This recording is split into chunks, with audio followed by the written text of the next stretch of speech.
ఎన్నిసార్లు ఉగ్రవాదులు భారతదేశంలో చొరబడినా, ఎన్నిసార్లు పాకిస్తాన్‌తో యుద్ధం జరిగినా, ఏ రోజు సింధు జలాలను భారతదేశం ఆపలేదు.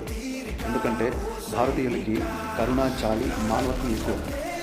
కానీ ఇప్పుడెందుకు నీళ్లు ఆగారంటే, ఎటువంటి కనికరం లేకుండా, మానవత్వం లేకుండా మతాన్ని అడిగి, ప్యాంట్ ఇప్పి, మతాన్ని అడిగి, ఏ మతం నువ్వు అని అడిగి మరీ చంపి, దిక్కుంటే మీ మోడీకి చెప్పుకోమని చెప్పి ఇంత క్రూరంగా ప్రవర్తించారు కాబట్టే ఈరోజు సింధు జలాల్ని ఆపాల్సి వచ్చింది. మనిషికి మతం ఉండాలి కానీ మానవత్వానికి మతం అవసరం లేదు. మానవత్వంతో మీరు ప్రవర్తించుంటే ఈరోజు ఇంతటి మారంకాండ జరిగేది కాదు. ఒకప్పుడు భారతదేశం వేరు, ఇప్పుడు భారతదేశం వేరు.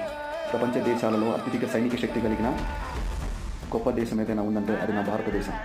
మీరు ప్రతిసారి కిలికిన ప్రతిసారి మీకు జరిగేది దీపావళిని గుర్తుపెట్టుకోండి. ఇక్కడ ఉంది మోడీ అలా ఇలా కాదు. ఈ యుద్ధం అంటూ వస్తే 145 కోట్ల మంది జనాభా కలిగిన భారతదేశం ప్రతి ఒక్కడు సైనికుడు అవుతాడు.